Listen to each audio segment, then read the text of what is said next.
அஸ்ஸலாமு அலைக்கும் வரஹ்மத்துல்லாஹி வபரகாத்துஹு.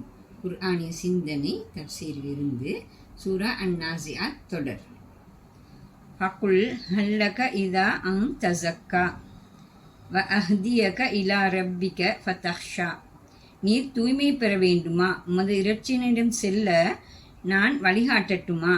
அப்போது நீர் இறை பயத்தை உணரலாம் என அவனிடம் சொல்வீராக. இறை தூதர் மூசா அலைஹிஸ்ஸலாம் அவர்கள் அரசியல் அநீதிகளை ஒழிக்க போராடச் செல்கிறார்கள். இன்னொரு வகையில் பனு இஸ்ராயில் என்ற தனது சமூகத்தை ஃபிர்அவுனின் பிடியிலிருந்து விடுவிக்கச் செல்கிறார். இந்த வகையில் அவர்களது போராட்டம் ஒரு புறத்தால் அரசியல் போராட்டமாகவும் இன்னொரு புறத்தால் ஒரு சமூக விடுதலை போராட்டமாகவும் அமைகிறது. ஆயினும் மூசா அலைஹிஸ்ஸலாம் அவர்களுக்கு அல்லாஹ் கற்றுக் கொடுக்கும் வார்த்தைகள் வித்தியாசமானவை, ஆன்மீக சொற்பிரயோகங்களாக அவை அமைந்துள்ளன. அந்த வகையில் அவற்றை கூர்ந்து படித்தல் அவசியம். நபிமார்களின் போராட்டம் இன்னொரு வகையில் சொன்னால் இஸ்லாத்தின் போராட்டம் அடிப்படையில் ஆன்மீக பண்பு கொண்டது. மனிதனின் உலகை அடிப்படை இலக்காக கொண்டது. இந்த பின்னணியிலேயே இந்த வார்த்தைகளை பார்க்க வேண்டும். போராட்டம் என்பது வெறுமனே தனது சமூகத்திற்காக போராடுவது மட்டுமல்ல, அநியாயங்களை ஒழிப்பதோடு நின்று விடுவதும் அல்ல. குறிப்பிட்ட அந்த மனிதனையும் காக்க வேண்டும். அவனை அவனது மனோ இச்சைகளிலிருந்து, மோசமான நடத்தைகளிலிருந்து விடுதலை பெறச் செய்ய வேண்டும். இறைவன் என்பவன் அவனுடையவும் இறைவன். எனவே அந்த இறைவனை அவனும் நெருங்க வேண்டும். இறை பிரக்ஞையின் அடிப்படையிலான வாழ்வை அவன் கடைபிடிக்க வேண்டும்.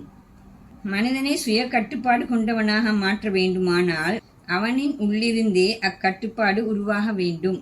அதற்கு வழி இறை பிரக்ஞையொன்றே ஆகும். அப்படி மனிதனை உருவாக்கிவிடல் அநீதிகள் அராஜகங்களிலிருந்து காப்பதற்கான முதல் உத்தரவாதமாகும். அரசியலின் நிர்வாக ரீதியான கட்டுப்பாடுகள் அதற்கடுத்த ஏற்பாடுகளாகவே இருக்க முடியும். இதுவே மூசா அலைஹிஸ்ஸலாம் அவர்களுக்கு அல்லாஹ் ஃபிர்அவுனிடம் கூறுமாறு சொன்ன வார்த்தைகளின் உள்ளே உள்ள தத்துவமும் அதன் நடைமுறை பிரயோகமும் ஆகும். இப்போது அந்த வார்த்தைகளை நேரடியாக நோக்குவோம். முதலில் அந்த வார்த்தைகளில் நாம் அவதானிப்பது கருத்தினை முன்வைக்கும் அழகானதொரு முறையே ஆகும். நீர் தூய்மை பெற வேண்டுமா? உமது இரட்சகனிடம் செல்ல நான் வழிகாட்டட்டுமா? இந்த வார்த்தைகளில் மரியாதையும் கண்ணியமும் தெரிகிறது. இங்கு மூசா அலைஹிஸ்ஸலாம் ஃபிர்அவுனுக்கு கட்டளை பிறப்பிக்கவில்லை, வினயமாக வேண்டிக் கொள்கிறார். தூய்மை பெற வேண்டுமா? உமது இரட்சகனிடம் செல்ல நான் வழிகாட்டட்டுமா? இவ்வார்த்தைகளில் மனக்கசிவு, இரக்கம், வேண்டுகோள், பொறுமை அனைத்தையும் காண்கிறோம். ஃபிர்அவுன் என்ற தன்னை கடவுளென்றே வாதாடிய பெரும் மன்னனிடம் இவ்வாறு மிகுந்த மரியாதையோடு பேசுமாறு இறைவன் கற்றுக் கொடுக்கிறான். மனிதனின் நெஞ்சை தொடும், உள்ளத்தை அடையும் வார்த்தை பிரயோகம் இதுவே.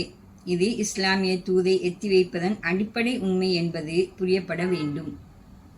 இப்போது இவ்வசனங்கள் சொல்லும் கருத்துக்கு வருவோம். இங்கு 2 உண்மைகள் முன்வைக்கப்படுகின்றன. 1, தூய்மைப்படல். 2, இறைவனை நெருங்கியதன் விளைவாக இறை பய உணர்வு பெறல். தஸக்கா என்ற சொல்லின் மொழிபெயர்ப்பே தூய்மைப்படல் என்பதாகும். அடிப்படையில் இச்சொல் தூய்மைப்படல், வளர்த்தல் என்ற 2 கருத்துக்களையும் கொடுக்கிறது.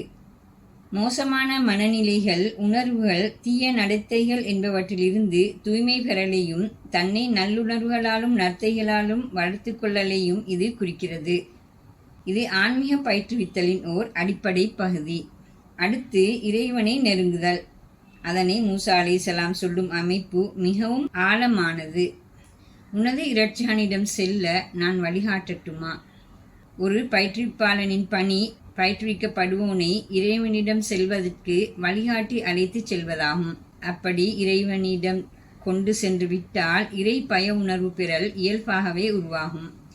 இறைவனை நெருங்கியவன் எவ்வாறு இறை பய உணர்வு கொள்ளாதிருக்க முடியும்?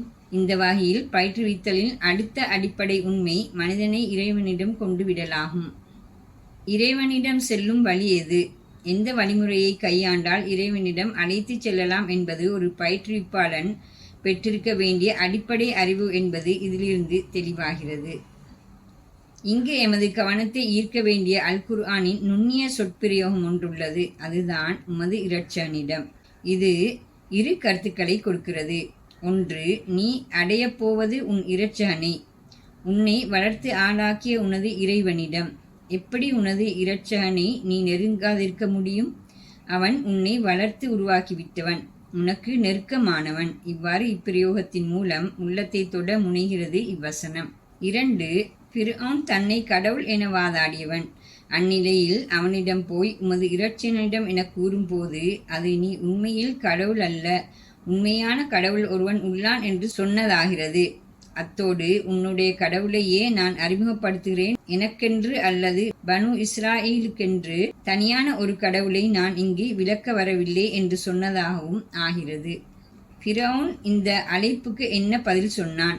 உண்மையில் அவனது உள்ளம் திறக்கவில்லை. மூசா அலைஹிஸ்ஸலாம் தூய்மையுடனும் மரியாதையுடனும் முன்வைத்த உண்மைகளுக்கு அவன் செவிமடுக்கவில்லை. மூசா அலைஹிஸ்ஸலாம் அவர்களை நபியாக ஏற்றுக்கொள்ள முடியாது என அவன் கடுமையாக வாதிட்டான். மூசா அலைஹிஸ்ஸலாம் அவர்களுக்கு மிகவும் அறிவுபூர்வமாக தனது வாதங்களை முன்வைத்தார்கள்.